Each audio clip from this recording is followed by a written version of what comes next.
Morning, happy Monday. We're going to continue with our First Peter study in chapter 4. And last time we did verses 12 and 13, talking about some of the suffering for the name of Christ, and that it shouldn't be something we would be surprised by when these things come, but that it's an opportunity for our purification and to glorify God in that, because we're sharing in the same sufferings that Christ shared in. And so now with verses 14, 15, and 16, we're going to continue kind of in that theme. And it says this: if you are insulted for the name of Christ, you are blessed, because the Spirit of glory and of God rests upon you.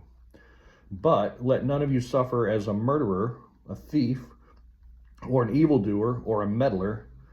Yes, if anyone suffers as a Christian, let him not be ashamed, but let him glorify God in that name.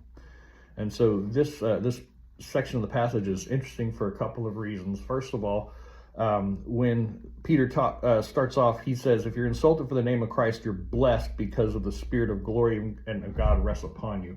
Basically, if you're suffering for the name of Christ, the only way you can suffer for the name of Christ is that you exemplify the name of Christ. And the only way you can exemplify the name of Christ is that the Spirit of God and glory rests within you.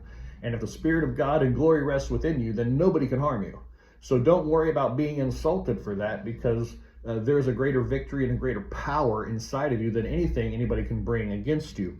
So don't worry about being insulted for that. However, he says, if you are suffering because you are a murderer or a thief or an evildoer or a meddler, basically a meddler would be a gossip, right? So he kind of covers the grand scheme. He basically, if you're suffering because of your own sinfulness, regardless of what the sin is, whether it's murder or whether it's gossip, then you don't have any a leg to stand on, because you've earned that. Don't suffer for those things, but be willing to suffer for the sake of Christ, to be insulted for the sake of Christ. And this is where he says, yet if anyone suffers as a Christian, let him not be ashamed, but let him glorify God in that name. This is really interesting, because this is one of very few places, I think it's only 2 places in Scripture, that the name Christian is actually mentioned. And so here Peter calls people Christians, and he says, if you're suffering because you're known as a Christian, that's not something to be ashamed of. It's not something to be worried about. It's not something to hide from, but glorify God and be glad in that, because you are going to be, because you're standing in the same name as Christ. These are all things for us to keep in mind as we live out our life, because there are times still that we suffer for the sake of being Christians.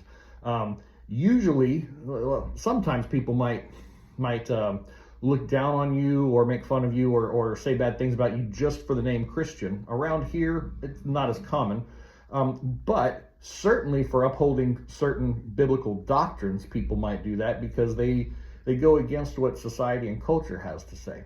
And so don't be afraid about suffering for those things. That suffering will be temporary, but your reward in heaven will be eternal. So that's a quick synopsis of these 3 verses. Tomorrow we're going to get into a little bit more that still flows out of the same concept. But God's blessings on your week. And if we suffer for the name of Christ, we're all good.